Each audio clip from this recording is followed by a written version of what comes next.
Segera download Quran Tadabbur, tafsir kebaikan. dalam genggaman Contoh, Anda. Bulan Ramadan adalah bulan Al-Quran. Bismillahirrahmanirrahim. Assalamualaikum warahmatullahi wabarakatuh.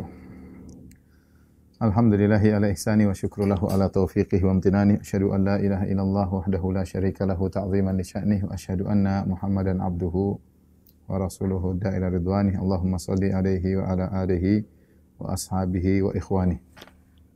Ikhwan dan akhwat yang dirahmati Allah Subhanahu wa taala, ya, rekan-rekan di Oman, di Abu Dhabi dan di tempat-tempat yang lainnya yang dirahmati oleh Allah Subhanahu wa taala. Pada kesempatan kali ini kita melanjutkan pembahasan kita tentang ajaran mazhab Syafi'i yang ditinggalkan oleh sebagian pengikutnya, dan kita membahas tentang permasalahan Nur Muhammad, ya, masalah Nur Muhammad. Apa sih hakikat dari Nur Muhammad? Ya, karena kita tahu permasalahan ini berkaitan dengan masalah akidah, ya. Sebagian orang meyakini bahwasanya Nabi Muhammad SAW diciptakan sebelum yang lainnya, ya. Bahkan ada yang mengatakan Nur Muhammad berasal dari Nur Allah Subhanahu wa taala, ya.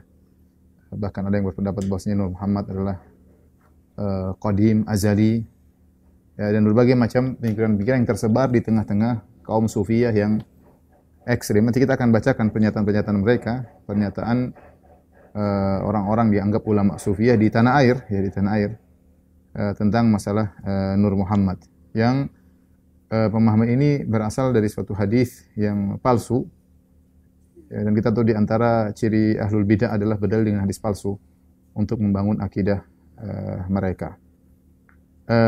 Sebelumnya saya ingin menjelaskan tentang siapa sih yang pertama kali meletakkan akidah tentang Nur Muhammad. Nur Muhammad ini telah dijelaskan oleh Dr. Said Agil Siraj dalam risalah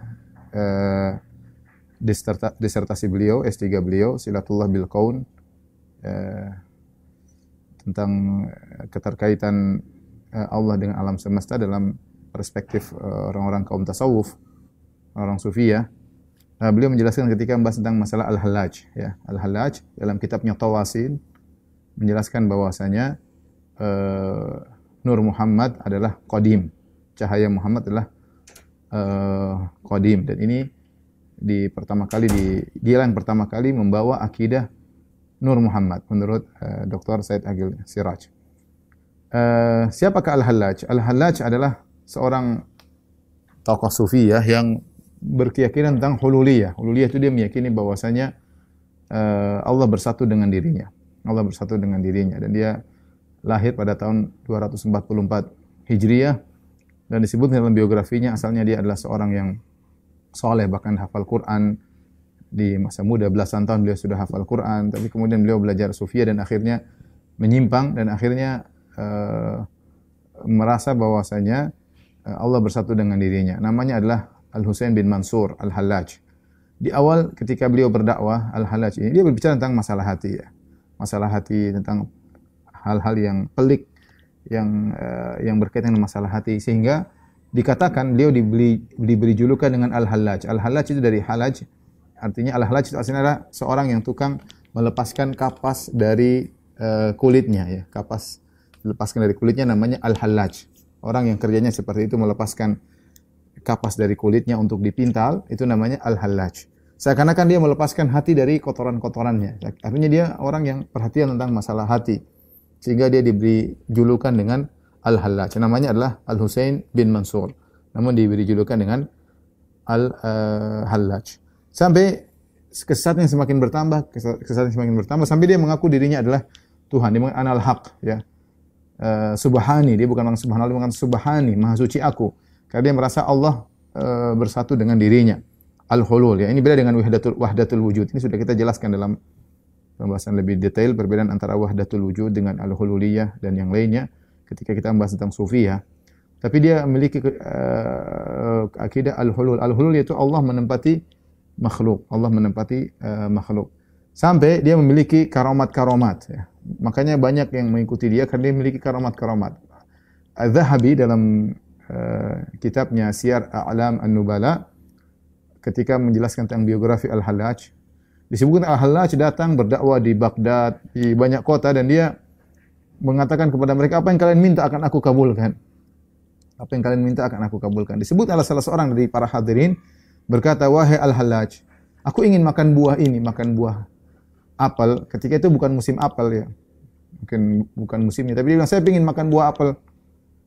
Maka Al-Hallaj bilang, sebentar. Kemudian dia letak ke tangannya di udara, tiba-tiba ada apel di tangannya. Kemudian dia kasih orang tersebut. Tiba-tiba ada apel. Dia kasih ke orang tersebut. Ketika orang tersebut yang minta apel mau makan, dia lihat ada ulat di apel tersebut. Dia mengatakan, kata Hallaj, ini apel dari surga buat kamu.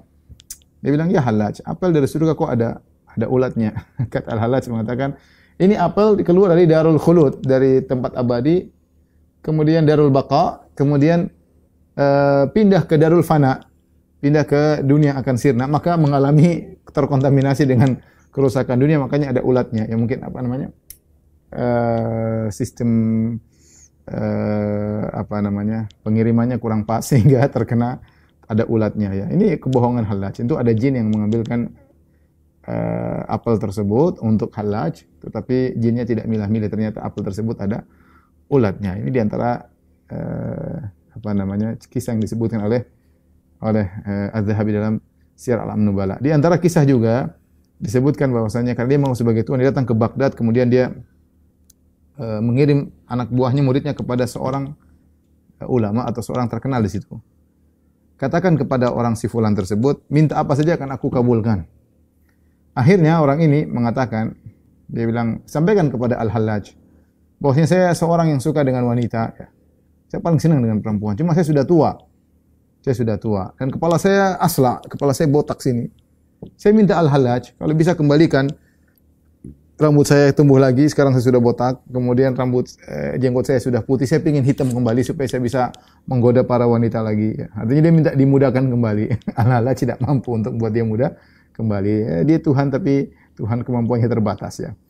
Intinya ini diantara lelucon yang disebutkan Al-Hallaj ya, intinya dia mengaku sebagai Tuhan. Dan akhirnya para ulama berfatwa agar dia dibunuh, karena dia telah dikafirkan oleh banyak ulama, dan mereka berfatwa untuk membunuh Al-Hallaj, sehingga pada tahun 309 dia ditangkap.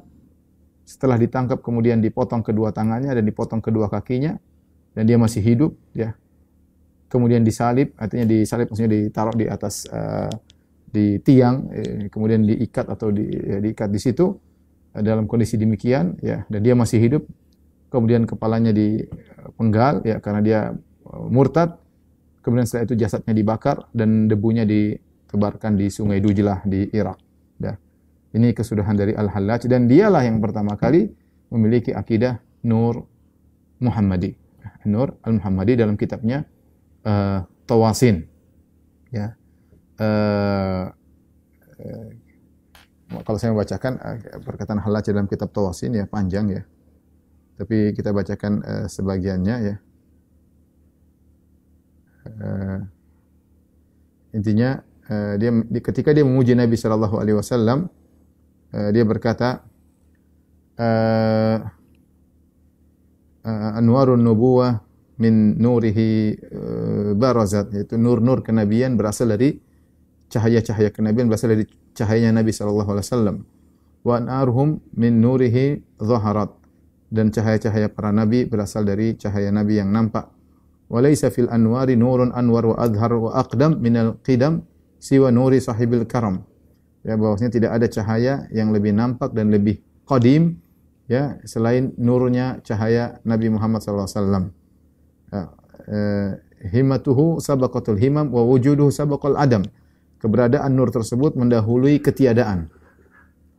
Ada al-adam, ada wujud. Wujud adalah ada, adam artinya tidak ada. Kata Al-Hallaj dalam kitabnya Tawasin, wujud cahaya Nabi sallallahu alaihi wasallam mendahului al-adam. Sebelum ketiadaan sudah ada Nur Muhammad ya. Wasmuhu sabaqal qalam, dan nama cahaya Nabi sallallahu alaihi wasallam mendahului al-qalam. Al-qalam yang pena yang untuk mencatat takdir ya. Di annahu kana min qabl umam ya, atau dan yang lainnya. Ini beliau menjelaskan bahwasanya Nur Muhammad adalah nur yang qadim ya, nur yang qadim. Kemudian beliau menjelaskan bahwasanya seluruh ilmu berasal dari Nabi sallallahu alaihi wasallam ya. Beliau berkata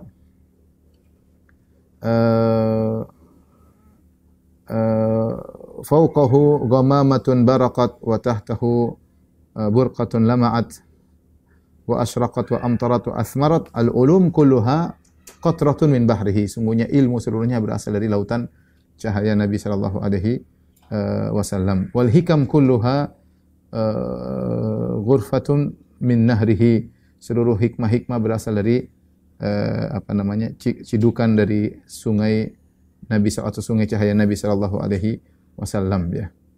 Kemudian dia berkata juga fahuwal awwalu wa fin nubuwati fahuwal akhir. Nur Muhammad yang pertama meskipun dalam kenabian dia yang terakhir. Dan seterusnya intinya yang pertama kali kata Dr. Said Agil Siraj yang pertama kali meletakkan akidah Nur Muhammadi adalah Al-Hallaj, yaitu pada abad ketiga Hijriyah, abad ketiga Hijriyah. Adapun pemikiran Al-Hallaj tentang Nur Muhammadi ya, dia memandang bahwasanya Nabi Muhammad SAW, perhatikan sini ya, kita bicara tentang Nabi SAW. Nabi Muhammad SAW memiliki dua hakikat. Dua hakikat. Hakikat pertama, yang pertama adalah tentang hakikat Nur Muhammad.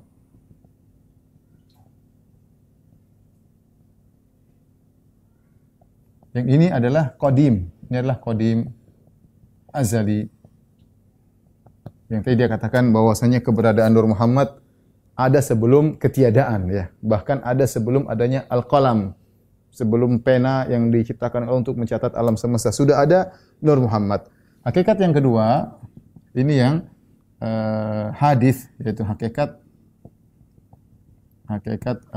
mungkin fisik atau fisik Nabi sallallahu alaihi wasallam ya. Fisik Nabi.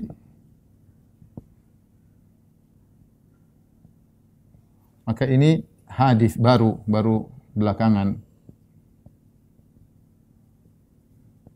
Ini pendapat Al-Hallaj. Sehingga Nur Muhammad azali meskipun fisik Nabi secara kenabian adalah Nabi yang terakhir, tetapi sebenarnya Nur Muhammad sudah ada sejak awal. Nah, beliau menjelaskan Al-Hallaj dalam kitabnya Tawasin. Hakikat Nur Muhammad inilah sumber dari segala ilmu, segala hikmah, semua berasal dari Nur Muhammad. Apa konsekuensi dari hal ini? Dijelaskan oleh Dr. Said Agil Siraj, hafizahullah taala, fi kulli khair, bahwasanya ini dampaknya pemikiran akidah wahdatul adyan ya. Wahdatul adyan atau wahdatul adyan. Itu semua agama benar. Semua agama benar. Kenapa? Karena sumbernya sama, karena sumbernya satu, yaitu Nur Muhammad.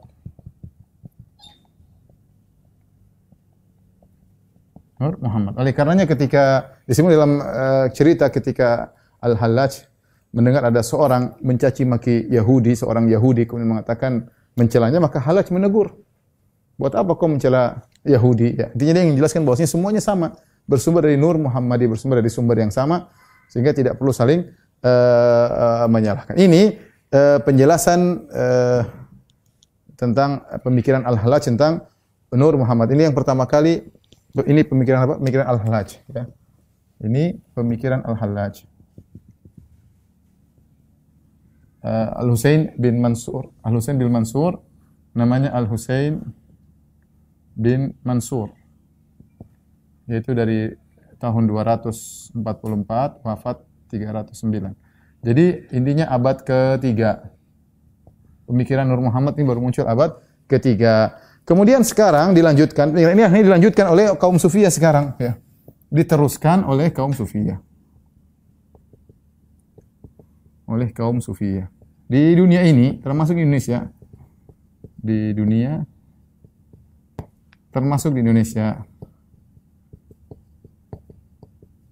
Di antara saya akan nukilkan perkataan sebagian orang-orang yang dianggap wali baik di Banjarmasin maupun di Samarinda, yang mereka memiliki pemikiran tentang Nur Muhammad. Kita akan bacakan dan kemudian kita berusaha olah dan mirip-mirip dengan Al-Hajj atau mungkin ada perbedaan, tapi semuanya kembali kepada akidah Nur Muhammadi yang pertama kali meletakkan adalah Al-Hajj sebagaimana dijelaskan oleh Dr. Said Agil Siraj. Ya, saya akan sebutkan insyaallah perkataan-perkataan mereka tentang Nur Muhammadi. Baik. Ikhwan dan akhwat yang dirahmati oleh Allah Subhanahu wa taala, ya. Akidah ini akidah yang tersebar di Nusantara, ya. Bahkan didengung-dengungkan oleh sebagian orang yang mengaku bermadzhab Syafi'i, ya, bahwasanya ada yang mengatakan Nur Muhammad diciptakan dari cahaya Allah, ada yang mengatakan seluruhnya berasal dari Nur Muhammad. Semuanya bersandar kepada hadis palsu yang disangka atau dipropagandakan, diriwayatkan oleh Abdul Razak As-San'ani dalam musannafnya, namun tidak ada ternyata. Hadis itu tersebut telah dinyatakan, dijelaskan tentang kedhaifannya oleh As-Suyuti, salah seorang besar dari mazhab Syafi'i, Suyuti ahli hadis, dan juga dijelaskan oleh Abdullah Al-Ghumari tentang hadisnya hadis maudhu'. Hadis maudhu'. Taib. Saya bacakan hadisnya, ya. Kemudian kita berusaha menelaah hadis ini secara sanad maupun secara matan, ya. An Jabir radhiyallahu anhu, dari Jabir radhiyallahu anhu, disebutkan hadis ini diriwayatkan oleh As-San'ani dalam Abdul Razak As-San'ani dalam musannafnya, ya. An Jabir radhiyallahu anhu, dari Jabir radhiyallahu anhu, qultu, aku berkata, ya Rasulullah, bi abi anta wa ummi, ya. Akhbirni an awwali syai'in khalaqahu Allah qabla al-asya'. Ya Rasulullah, kabarkanlah kepadaku tentang perkara pertama yang Allah ciptakan sebelum segala sesuatu. Apa yang pertama kali Allah ciptakan sebelum segala sesuatu? Qala ya Jabir. Kemudian Nabi berkata sallallahu alaihi wasallam, wahai Jabir bin Abdullah, inna Allah Ta'ala khalaqa qabla al-asya' nura nabiyyika min nurihi. Yang pertama kali Allah ciptakan sebelum segala sesuatu adalah cahaya nabimu dari cahaya Allah. Ini lafal juga masalah. Allah menciptakan pertama kali adalah cahaya Nabi Muhammad dari cahaya Allah. Faja'ala dzalika nur yaduru bil qudrati haitsu sya'allah. Maka jadilah cahaya tersebut berputar bersama dengan kekuasaan Allah Subhanahu wa taala, qudratullah, sesuai dengan kehendak Allah Subhanahu wa taala. Walam yakun fi dzalikal waqti lauhun wala qalamun wala jannatun wala nar wala malakun wala sama wala ardun wala syamsun wala qamar wala jinniyun wala insiyun. Ketika Allah menerbitkan cahaya Muhammad yang berasal dari cahayanya, ketika itu belum ada Lauhul Mahfuz, belum ada pena, belum ada surga, belum ada neraka, belum ada malaikat, belum ada langit, belum ada bumi, belum ada matahari, belum ada rembulan, belum ada jin, belum ada manusia. Falamma arada Allah an yakhluqal khalqa, ketika Allah hendak menciptakan makhluk, qassama dzalika nur arba'ata ajza. Maka Allah menjadikan sumber penciptaan makhluk tersebut berasal dari cahaya Nabi Muhammad SAW tadi. Allah bagi cahaya Nur Muhammad menjadi 4 bagian. Fa khalaqa minal juz'il awwal, maka dari cahaya pertama dari Nur Muhammad, ya, Allah ciptakan al-qalam, pena. Wa minats tsani al-lauh, dari bagian kedua Allah ciptakan Lauhul Mahfuz. Wa minats tsalits al-arsy, dari cahaya ketiga Allah ciptakan arsy. Cahaya pertama, kedua, ketiga. Pertama qalam, kedua lauh, ketiga al-arsy. Kemudian bagaimana cahaya bagian keempat? Tsumma qassama al-juz' ar-rabi' arba'ata ajza. Yang keempat dibagi lagi menjadi 4. Fa khalaqa minal juz'il awwal hamalatul arsy. Maka bagian pertama diciptakan malaikat pemikul arsy. Wa minats tsani al-kursi, yang kedua di kursi. Yang ketiga wa minats tsalits baqil malaikah, dari seluruh malaikat. Kemudian yang keempat dipecah lagi, tsumma qasamal juz' ar-rabi' arba'ata ajza. Cahaya yang keempat dipecah lagi oleh Allah Subhanahu wa taala, fa khalaqa minal awwal as-samawat. Dari bagian pertama Allah ciptakan langit, yang kedua wa minats tsanil ardin, Allah ciptakan bumi 7 lapis, wa minats tsalits al-jannah wan nar, surga dan neraka. Kemudian cahaya yang keempat Allah pecah lagi, tsumma qasamal rabi' arba'ata ajza. bagi empat lagi, fa khalaqa minal awwal nur absarul mu'minin. Allah ciptakan cahaya pandangan kaum mukminin. Wa minats tsani nur qulubihim, yang kedua dari cahaya hati mereka, wahil ma'rifatu billah, yaitu ma'rifatullah. Wa minats tsalits nur unsihim, ya. Kemudian dari yang ketiga dari cahaya tauhid mereka, wa huwa tauhid la ilaha illallah muhammadur rasul. Al hadis. Dan kita ingin gambarkan tentang hadis ini, ya. Tolong diperhatikan agar kita ada gambaran tentang hadis ini, ya. Jadi hadis Jabir, Jabir berkata, ya Rasulullah, akhbirni bi awwali syai'in an awwali syai'in khalaqallahu qabla al-asya'. Ya Rasulullah, kabarkanlah kepadaku tentang apa yang pertama kali Allah ciptakan. Maka Rasulullah SAW menjelaskan, Allah menciptakan sebelum segala sesuatu nuru nabiyyik. Kata Nabi SAW, nuru nabiyyika min nurihi, ya. Yang artinya nur nabimu, cahaya nabimu dari cahaya Allah. Ini nanti jadi masalah juga, ya, perlafal ini, ya. Ada perkataan dari cahaya Allah. Dari cahaya Allah. Dan ini terjadi ketika itu belum ada, ya, di zaman atau belum ada segala sesuatu. Belum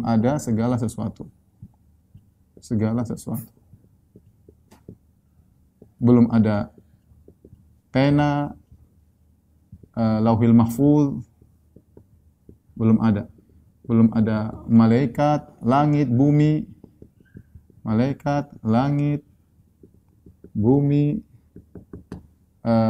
jin, manusia, surga, neraka, dan lain-lain. Semuanya belum ada. Taib. Kemudian Nabi menjelaskan dalam hadis palsu ini, kemudian Allah membagi cahaya ini menjadi 4. Setelah itu cahaya dibagi menjadi 4, ya, dibagi 4. Perhatikan, ya. 1, 2, 3, 4, ya. Ya. Dari kiri boleh. 1, 2, 3, 4. Perhatikan yang dari bagian pertama, maka Allah Subhanahu wa taala menciptakan al-qalam. Di sini al-qalam, pena. Kemudian dari bagian yang kedua Allah ciptakan lauhil mahfuz. Al-mahfuz, lauh mahfuz. Kemudian bagian ketiga Allah ciptakan al-arsh. Kemudian yang keempat Allah ciptakan yang keempat dibagi 4. Dibagi 4, kita bagi lagi. 1, 2, 3, 4.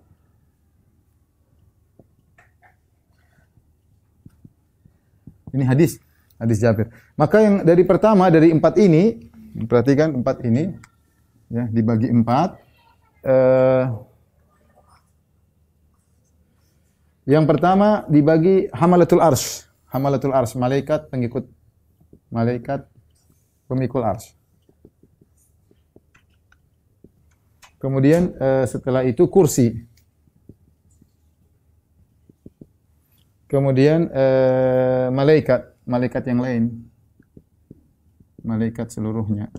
Malaikat yang lain. Yang ini dibagi 4 lagi. Perhatikan. Dibagi 4 lagi. Kita bagi 4 lagi.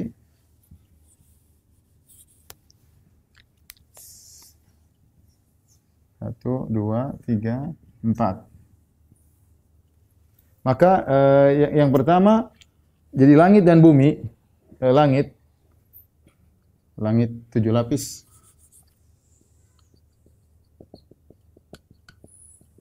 Kemudian yang bagian kedua bumi 7 lapis. Kemudian surga dan neraka.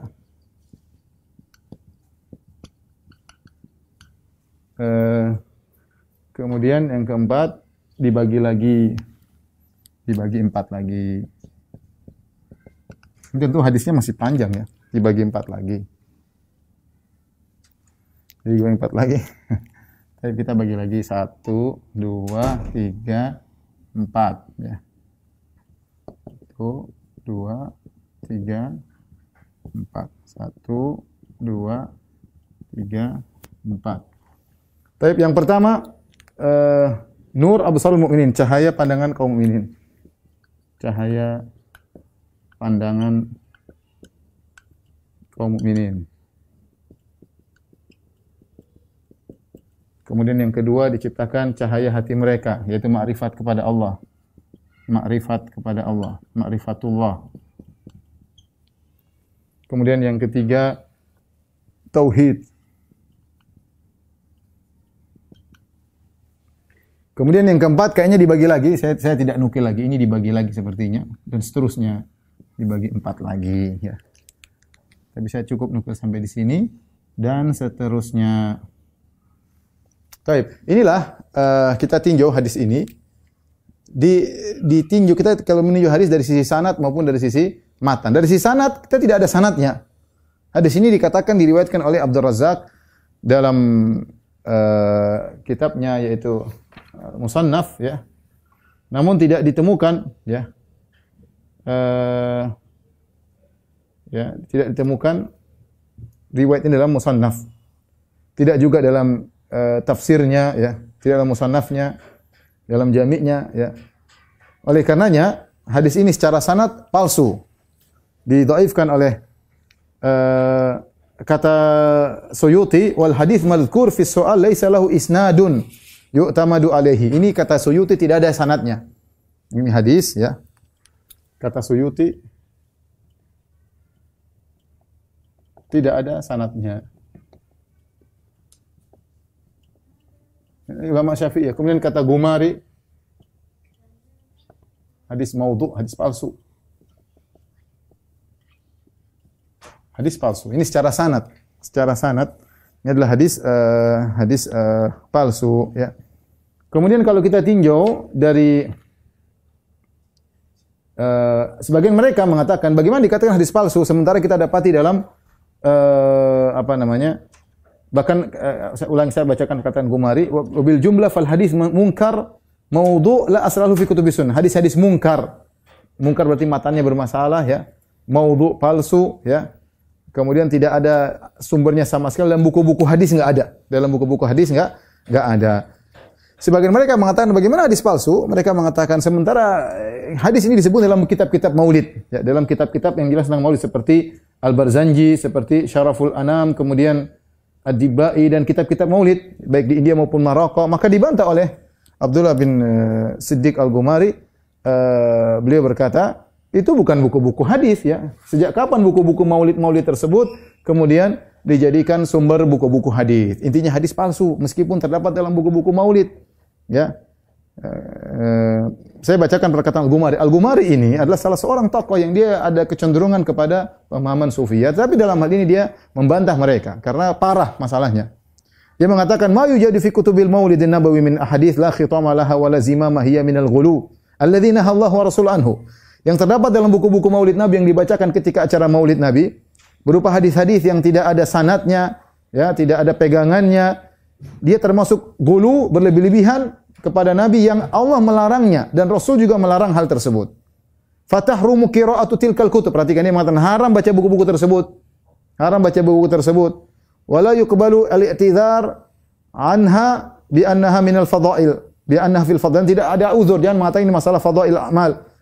Kenapa? Li anal fadail yutasahalu fiha bi riwayatin dhaif. Karena yang fadail kalau riwayatnya dhaif. Adapun hadis palsu, ammal haditsul magdzub fala yuqbalu fil fadail ijma'an. Adapun hadis palsu tidak boleh dipakai meskipun dalam fadail amal secara ijma' ulama. Bal tahrumu riwayatuhu ya, bahkan haram untuk diriwayatkan kecuali dijelaskan hadis palsu. Jadi secara sanad dia palsu. Secara sanad dia palsu. Sekarang kita ingin tinjau dari sisi matan. Perhatikan matan. Perhatikan di sini. Nurun nabiyika min nurihi. Yang pertama Allah ciptakan cahaya Nabi dari cahaya Allah. Ini jadi masalah. Apa maksudnya cahaya Nabi dari cahaya Allah? Makanya sebagian, nanti saya akan bacakan perkataan sebagian saudara-saudara kita dari kaum Sufiyah baik di Banjarmasin maupun Samarinda, mereka memahami bahwasanya nur Nabi dari zat Allah dan ini kesyirikan. Bagaimana zat Nabi, cahaya Nabi berasal dari zat Allah. Kesyirikan. Jadi ini sama dengan pemikiran misalnya orang-orang Hindu mengatakan alam semesta atau sebagian manusia dari Brahmana, atau sebagian orang Yahudi dalam kitab mereka Talmud mengatakan bahwa Yahudi berasal dari zat Allah, dari ruh Allah. Ya, ini kesyirikan. Ya, gimana Allah melepaskan sebagian zatnya menjadi cahaya Nabi? Syirik. Ya, seakan-akan ada cahaya Nabi berasal dari zat Allah. Makanya ini kalimat bisa jadi maknanya ambigu. Bisa jadi kita mengatakan cahaya nabimu berasal dari cahaya yang Allah ciptakan, tapi ketika itu kan belum ada apa-apa. Jadi seakan-akan maknanya cahaya nabi berasal dari cahaya Allah. Itu berasal dari cahaya Allah untuk menciptakan cahaya nabi. Sehingga sebagian mereka memahami sebagaimana dipahami oleh Al-Hallaj bahwasanya nur Muhammad adalah azali, karena nur Allah azali mengkonsekuensikan bahwasanya nur Muhammad juga azali. Taib. Kalau begitu Nur Muhammad merupakan sumber dari penciptaan segala alam semesta. Dari pena dari Nur Muhammad. Lauhil Mahfuz dari Nur Muhammad. Arsy dari Nur Muhammad. Malaikat pemikul arsy dari Nur Muhammad. Kursi dari Nur Muhammad. Malaikat seluruhnya dari Nur Muhammad. Langit 7 lapis, bumi, surga, neraka, semuanya. Yang jadi masalah di sini. Neraka juga dari Nur Muhammad. Ini mungkin yang meriwayatkan hadis lupa ya. Karena dia ingin menyampaikan seluruh alam semesta dari Nur Muhammad. Sampai neraka pun ada cahaya Nur Muhammad di neraka ya. Kemudian ma'rifatul tauhid, kemudian dan selanjutnya. Ini menunjukkan ini khurafat ya. Khurafat, dan tidak boleh seorang bangun akidahnya di atas hadis palsu seperti ini ya. Apalagi hadis palsu ini mengandung makna kesyirikan. Baik, sekarang kita bacakan pernyataan saudara-saudara kita tersebut tentang Nur Muhammad. Tidak lain kita ingin menyampaikan untuk beri nasihat ya, hidup cuma sekali, jangan spekulasi. Spekulasi berakidah kesyirikan, hati-hati ya. Saya bacakan perkataan sebagian mereka. Berkata salah seorang dari mereka, saya tidak ingin menyebut namanya, wahai orang yang menuntut akhirat. Ini orang Indonesia. Ketahuilah olehmu bahwa tidak sempurna bagi engkau mengenal Tuhan kecuali Tuhan engkau kecuali dengan 2 perkara. Tidak mungkin mengenal Tuhan kecuali dengan 2 perkara. Pertama, mengetahui asal diri di engkau. Kedua, mengetahui awal apa permulaan dijadikan Allah. Adapun mula-mula yang dijadikan oleh Allah yaitu diberi nama Nur Muhammad. Dan Nur Muhammad ini Allah jadikan akan ruh alam semesta. Bayangkan. Ini dia mengambil konsekuensi dari hadis tersebut bahwasanya dari Nur Muhammad ini Allah jadikan akan ruh alam semesta ini. Kemudian jasadnya alam semesta ini. Jadi ruh alam semesta dan jasadnya alam semesta bersumber dari Nur Muhammad. Bukan cuma ruhnya, jasadnya pun. Maka nyatalah bahwa ruh sekalian kita ini jadi daripada Nur Muhammad. Kita semua dari Nur Muhammad. Adapun batang tubuh kita dari Nabiullah Adam alaihissalam. Jadi Nabi Muhammad adalah bapak ruh dan Nabi Adam adalah bapak tubuh. Win, tolong dihapus. Saya lanjutkan. Dia mengatakan bahwasanya Nabi Adam adalah bapak tubuh kita, adapun Nabi Muhammad adalah bapak ruh. Tetapi jasad Nabi Adam dijadikan dari tanah. Dan tanah itu asalnya dari banyu, air. Dan hapus.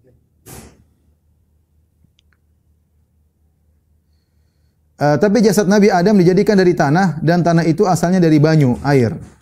Banyu itu asalnya daripada angin. Dan angin itu asalnya daripada api dan api itu dari Nur Muhammad sallallahu alaihi wasallam. Jumlahnya ruh kita Nur Muhammad asalnya, jasad kita juga Nur Muhammad asalnya. Ini kesimpulan dia. Ya, nanti akan saya gambarkan lagi di papan tulis insyaallah taala. Maka apabila ruh kita dan batang tubuh kita itu keduanya dari Nur Muhammad, maka yaitu Nur Muhammad itulah jualah nama keduanya tidak lain. Ya. Dan seterusnya.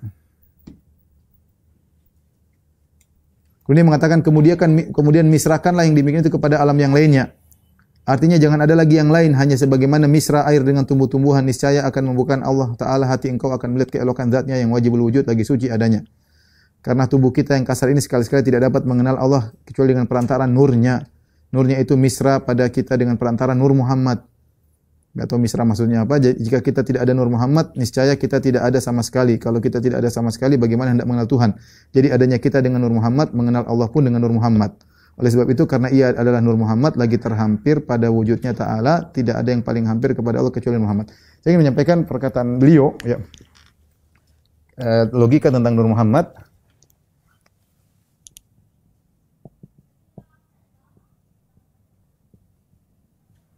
Kata dia, kita tidak bisa mengenal Allah kecuali mengenal tentang Nur Muhammad. Jadi Nur Muhammad.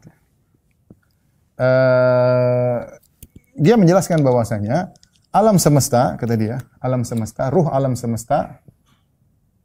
semesta dari Nur Muhammad. Kemudian lalu, kata dia, lalu perhatikan, kemudian jasad alam semesta, fisiknya juga dari Nur Muhammad. Contoh sampel yang disebutkan, contoh tentang tentang manusia. Contoh di antara alam semesta adalah manusia. Contoh di antara alam semesta adalah manusia. Baik, manusia kata dia tadi atas dua, ya. Ruh dari Nur Muhammad. Nur Muhammad. Adapun batang tubuh fisik dari Nabi Adam. Dari Nabi Adam. Ya. Maka Muhammad adalah bapak ruh, bapak jasad. Muhammad kata dia sama dengan bapak ruh, Adam sama dengan bapak jasad. Tapi jangan dulu berhenti sampai di sini. Perhatikan. Jasad, kemudian dia jelaskan jasad berasal dari apa tadi? Banyu ya. Jadi siapa tadi? Saya baca tadi. Sebentar. Tanah, dari banyu, dari angin, ya. Kata dia jasad berasal dari tanah, air, kemudian angin, kemudian api. Nah, api ini berasal dari Nur Muhammad. Nur Muhammad. Ya, kata dia tanah, saya bacakan, tanah berasal dari banyu, banyu dari angin. Jadi tanah dari air, bukan begini kan? Salah. Jasad dari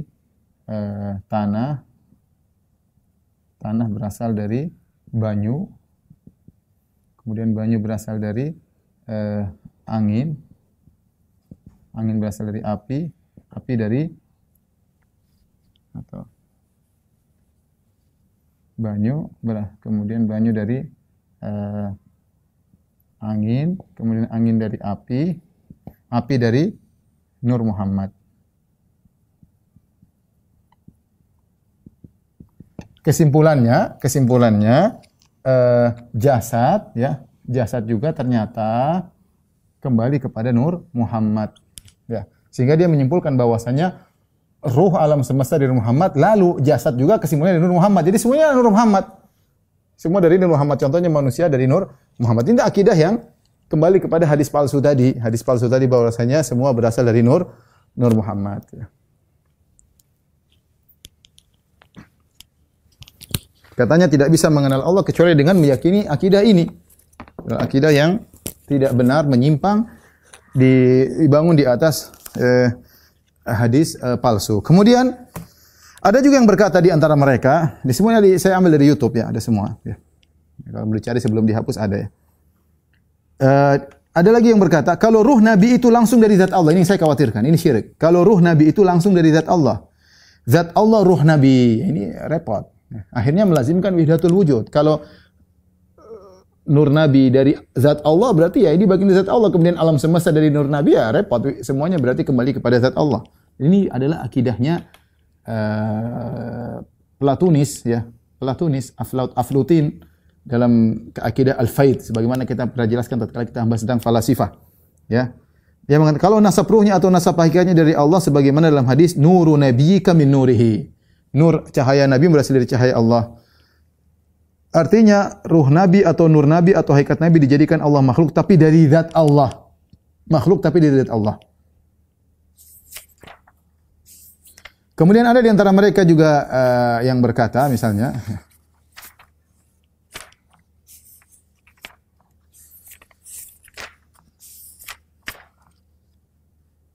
salah seorang guru di antara mereka berkata, ya, saya bacakan ya. Beliau mengatakan bahwasanya semua alam semesta ini bahan bakunya dari Nur Muhammad. Beliau berkata ketika menjelaskan tentang hadis Nur Muhammad. Sahabat yang bernama Jabir, beliau bertanya kepada Rasul, wahai Rasulullah, bahan baku alam semesta ini apa? Dia terjemahkan secara gampang. Bahan baku alam semesta ini apa secara makna?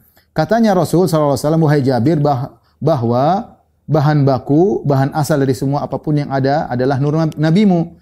Kalau begitu disimpulkan dan diringkaskan betapa agungnya Rasulullah, di mana agung dan hebatnya Rasulullah, karena Rasulullah inilah kisah tentang Allah Subhanahu wa taala. Kita sepertinya bisa melihat lawan Allah, kita sepertinya bisa lebih kenal dengan Allah. Kenapa? Kita lebih bisa kenal dengan Allah kenapa? Karena dialah diulah dengan Allah nur Nabi Muhammad sallallahu alaihi wasallam. Maka berarti berkat nur Rasulullah kita kenal dengan Allah. Kita tahu Allah kuasa, kita tahu Allah itu kaya. Kenapa? Karena Rasulullah SAW telah nyata disebut orang kaya. Dan kekayaan beliau dunia dan akhirat milik mutlak. Makanya beliau itu fa inna min judika dunya wa dharrataha wa min ulumika ilmu lauhil qalami. Maka sungguhnya di antara kedermawaanmu dunia dan akhirat, dan di antara ilmu adalah ilmu lauhil mahfuz dan ilmu al-qalam, pena pencatat takdir. Maka Rasulullah dunia dan akhirat, milik Rasulullah dunia dan surga serta isinya betapa sungguhnya Rasulullah SAW. Subhanallah. Jadi semua alam semesta milik Nabi karena semua dari nur Nabi. Ya. Dunia dan akhirat milik Nabi, lauhil mahfuz, ilmu Nabi, semuanya dari Nabi SAW. Karena kolam, makanya kita kadang sebagian orang berusaha mengatakan, oh bukan maksudnya demikian. Kita bilang mereka punya keyakinan tentang hadis ini. Bahwasanya pena diciptakan dari Nur Muhammad. Pena, lauhil mahfuz diciptakan dari Nur Muhammad.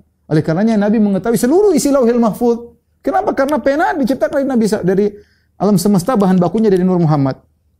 Sehingga Nabi Muhammad sangat kaya raya. Dunia dan akhirat adalah milik Nabi SAW. Makanya sebagian ulama ketika membantah syair ini, dan syair sering dibaca dalam Maulid Nabi, dikatakan seandainya ini dimaksudkan adalah Allah, tentu sangat tepat. Fa inna, coba kita bacakan kembali. Fa inna min judika dunya wa dharrataha. Di antara kedermawananmu adalah dunia dan akhirat. Wa min ulumika, dan di antara ilmumu ilmu lauhil qalami. Ilmu tentang lauhil mahfuz. Kalau ini Allah pas. Tapi sekarang bukan Allah, maksudnya Nabi. Di antara kedermawanan engkau wahai Nabi adalah dunia dan akhirat. Subhanallah, surga semuanya kedermawanan Nabi. Dari Allah, bukan dari Nabi. Tapi mereka punya keyakinan dari Nur Muhammad. Makanya wajar jika mereka mengatakan surga dan dunia dan akhirat adalah dari Nabi. Kedermawanan Nabi. Dan ilmu lauhil mahfuz semuanya Nabi juga tahu. Karena bahan bakunya dari Nur Nabi SAW. Kemudian dia berkata lagi, dia memberi pendekatan ya. Jadi milik Rasulullah dunia dan akhirat, milik Rasulullah dunia dan surga serta isinya, semua milik Nabi. Betapa sugihnya Rasulullah SAW. Kemudian dia berkata lagi, diumpamakan nur Nabi Muhammad itu dengan alam semesta ini oleh ulama seperti tinta dengan huruf hijaiyah. Maka tinta itu bahan baku asal, sedangkan huruf-huruf hijaiyah itu seperti alam semesta. Maka ada alif, ada ba, ada ta, ada sa, ya, ada jim sampai huruf hijaiyah. Maka silakan kita memandang alif tapi jangan lupa tinta. Silakan memandang ba tapi jangan lupakan tinta. Sebab tinta itu lebih nyata daripada huruf. Kenapa? Karena tinta adalah sebab adanya huruf. Tanpa tinta maka huruf tidak akan muncul. Artinya alam semesta ini yang kita lihat secara kasat nyata, di balik ini semua ada Nur Muhammad. Karena tintanya Nur Muhammad. Ini cuma penampakan. Penampakannya seperti huruf hijaiyah. Ya. Barang siapa memandang alif lalu melupakan tinta, sungguhnya hatinya terhijab. Ya. Siapa yang memandang alif lalu melupakan tinta, hatinya terhijab. Kita semua hati terhijab, berarti kita ini parah karena kita enggak pernah lihat. Harusnya kalau lihat pohon, ya ada Nur Muhammad. Kita lihat manusia, ada Nur Muhammad. Harusnya demikian kata guru ini. Berarti kalau yang tidak bisa melihat demikian, hatinya tertutupi. Alam semesta ini diulah langit, diulah bumi seperti huruf hijaiyah. Semua itu tanpa Nur Muhammad tidak akan nampak. Yang dimaksud dengan nur di sini bukan cahaya, tapi sebab. Bahkan cahaya lampu, cahaya matahari, semuanya terbit dari nur Nabi kita Muhammad. Walaupun mata memandang langit, tapi langit tidak masuk ke hati. Walaupun mata memandang binatang-binatang, tidak masuk ke hati. Walaupun mata memandang duit, memandang sendok, memandang piring, memandang makanan, semua tidak masuk ke hati. Karena hati kita kenal ini asal bahan bakunya apa? Nur Muhammad. Jadi lihat ayam, oh isinya Nur Muhammad. Lihat lodeh, isinya Nur Muhammad. Jadi kesimpulan dari ini. Karena dibalik ini semua Nur Muhammad. Bahan baku alam semesta. Lihat sapi, Nur Muhammad. Mohon maaf, lihat babi, dibalik itu ada Nur Muhammad. Karena dia bilang semua alam semesta dari Nur Muhammad. Dia tidak sadar bahwasanya konsekuensinya buruk. Baik, inilah akidah mereka. Ya. Sebagian mereka juga berkata, seperti ada salah seorang guru lagi ya, dari Samarinda, ya, dia berkata, bagaimana Nabi Musa bisa selamat dari kejaran Fir'aun. Ya. Dia cerita, Allah fa'auhayna ila Musa nidrib bi asaqal hajar. Kami wahyukan kepada Nabi Musa untuk memukulkan tongkatnya ke laut. Ketika Nabi Musa mukul tongkatnya ke laut, tidak banyak pikir, dipukulkan, ternyata laut tidak terbelah. Tidak ada reaksi katanya. Sampai dipukul berkali-kali. Nabi Musa pukul berkali-kali. Itu cerita dari mana saya nggak tahu. Tapi dia cerita di hadapan banyak orang dalam ceramahnya. Musa mukulkan berkali-kali. Sampai diriwayatkan kata dia, riwayat entah dari mana, sampai 10 kali Nabi Musa mukul. Musuh semakin dekat, mukul 10 kali, tidak ada reaksi. Karena apa? Karena dia belum bersolawat. Ada wasilahnya. Sallu ala Muhammad. Allah memperkenalkan wujud Nabi Muhammad. Nama Nabi Muhammad diperkenalkan pada hari itu. Maka Nabi Musa berkata, bersolawat kepada Nabi. Maka di tongkat Nabi Musa mengalir nur Muhammad. Ya. Salli ala Muhammad. Nabi Musa memukul seraya berucap, Allahumma salli ala Sayyidina Muhammad. Krer. Begitu dipukul terbelahlah laut. Gara-gara Nabi Musa lupa bersolawat, ternyata tidak mau terbuka-buka. Ya. Dan dia mengatakan juga, contohnya Nabi Adam, kenapa dimuliakan oleh malaikat? Nabi Adam dimuliakan oleh malaikat karena Nabi Adam mengandung nur Muhammad. Kenapa Nabi Nuh selamat dari badai topan? Karena mengandung nur Muhammad. Kenapa Nabi Ibrahim selamat dari Raja Namrud? Karena dari api, karena mengandung nur Muhammad. Kenapa Musa selamat dikejar Fir'aun? Karena berkat nur Muhammad. Seluruh nabi-nabi itu diselamatkan oleh karena mengandung nur Nabi Muhammad. Nabi Ismail selamat digantikan dengan kambing karena mengandung nur Muhammad dan seterusnya. Ini semua adalah khurafat ya. Bantahannya tentu sangat mudah, ikhwan dan akhwat yang dirahmati Allah Subhanahu. Kita katakan bahwasanya pertama hadisnya palsu, kemudian matannya juga mengandung nilai-nilai kesyirikan seperti dikatakan Nur Muhammad berasal dari zat Allah Subhanahu wa taala, dan juga di sini mencela Nur Muhammad karena semua alam semesta dari Muhammad, di antara alam semesta ada neraka dari Nur Muhammad sebenarnya dalam lafal hadis, ada babi, ada anjing, ada kotoran, ada sampah, itu semua dari Nur Muhammad kalau begitu ya. Dan ini tentu tidak benar, dan ini mencela Nabi sallallahu alaihi wasallam. Kemudian juga mengantarkan kepada kesyirikan yang lain, yaitu meyakini bahwasanya dunia dan akhirat adalah kedermawanan Nabi, sebagaimana pernyataan salah seorang guru di salah satu kota di tanah air. Apalagi mengatakan ilmu lauhil mahfuz Nabi tahu, dan Nabi tahu ilmu gaib, ini kesyirikan. Qul la ya'lamu fis samawati wal ardil ghaiba illa Allah, kata Allah tidak ada yang tahu ilmu gaib di langit dan bumi kecuali Allah Subhanahu wa taala. Sementara dia mengatakan Nabi mengetahui seluruh ilmu gaib, dunia dan akhirat adalah milik Nabi, surga semua dari milik Nabi sallallahu alaihi wasallam, yang dermawan Nabi ya. Dia tidak sebut Allah Subhanahu wa taala. Ini semua adalah kesyirikan ya. Kemudian kita katakan ya bahwasanya kalau kita bicara kontradiktif mereka, seperti mereka mengatakan Nabi Musa mukul 10 kali, tongkat riwayat dari mana? Jangan ngarang hadis palsu, jangan ngarang riwayat palsu. Tidak boleh. Mana Nabi Musa pukul tongkat 10 kali gagal. Memalukan, pukul 10 kali gagal. Bani Israel itu, Musa gagal. Kemudian dia mengatakan, Sallallahu ala nabiyina Muhammad. Tentu Bani Israel akan dengar. Kalau memang kejadiannya demikian, orang akan beriman seluruhnya kepada Nabi. Ya, siapa itu Muhammad? Pasti heboh. Ya, dan ini khurafat. Ya. Khurafat. Bagaimana kemudian katanya? Kemudian juga, bukankah lautan juga terbuat dari Nur Muhammad? Bukankah tongkat itu sudah ada Nur Muhammadnya? Karena alam semesta terbuat dari Nur Muhammad. Ya. Kemudian kata tadi, malaikat suruh sujud kepada Adam karena Adam dari Nur Muhammad. Loh, malaikat juga dari Nur Muhammad. Nur sujud dengan Nur. Kalau Nabi Adam ada Nur Muhammadnya, malaikat juga dari Nur Muhammad. Ya. Kemudian, kenapa Ibrahim selamat dari api? Api juga dari Nur Muhammad. Ibrahim dari Nur Muhammad. Semua alam semesta dari Nur Muhammad. Ya. Dan seterusnya. Ini semua tentu bertentangan. Ya. Adapun Allah Subhanahu Wa Taala mensifati Nabi SAW dengan sirajan munira. Nabi adalah cahaya. Maksudnya secara maknawi Rasulullah SAW memberi yukhrijuhum minadh-dhulumati ilan nur, mengeluarkan manusia dari kegelapan menuju jalan terang benderang. Nabi adalah cahaya. Inna arsalnaka syahidan basyiran wa nadhira wa da'ina ila Allah wa sirajan munira, lampu yang bercahaya ya. Maksudnya secara maknawi, bukan Nabi keluar cahaya ya. Karena kalau Nabi keluar cahaya ada lampu, tentu Abu Jahal dan teman-temannya sudah beriman. Oleh karenanya ketika Nabi SAW salat, di depan ada Aisyah radhiyallahu anha. Aisyah kapan menarik kakinya supaya ada space buat Nabi sujud? Ketika Nabi menyentuh baru Aisyah menarik kakinya. Aisyah berkata, "Wa kanatil buyutu laisa fiha masabih." Kenapa saya tunggu di sentuh Nabi? Karena di rumah tidak ada lampu.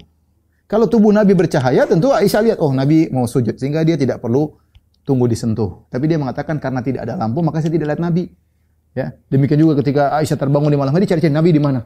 Ternyata dia pegang kaki Nabi. Dia lampu. Kalau Nabi bercahaya secara fisik seperti kita yang disangkakan oleh mereka, tentunya orang kafir akan beriman dan Aisyah tidak perlu mengatakan saya cari-cari Nabi. Intinya ini sebagian yang bisa saya sampaikan tentang akidah Nur Muhammad yang berasal dari Al-Hallaj, seorang yang dikafirkan oleh para ulama.